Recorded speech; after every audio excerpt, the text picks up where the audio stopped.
Guys, today I'm going to show you a few tips to do if you cannot find your Bluetooth accessory on UNIHERTZ Tank 3. So at the start you have to be sure that your Bluetooth accessory has activated pair mode.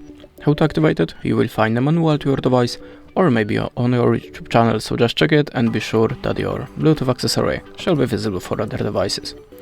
But if not for your phone, let's open the settings. Then go to the down and open the system. Select the reset options.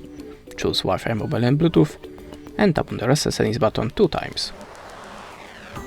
In the next step you can also try to update your system. So in the system like before, choose system update. Click for the check for update button if you have any, install it and check for your device again on the Bluetooth list.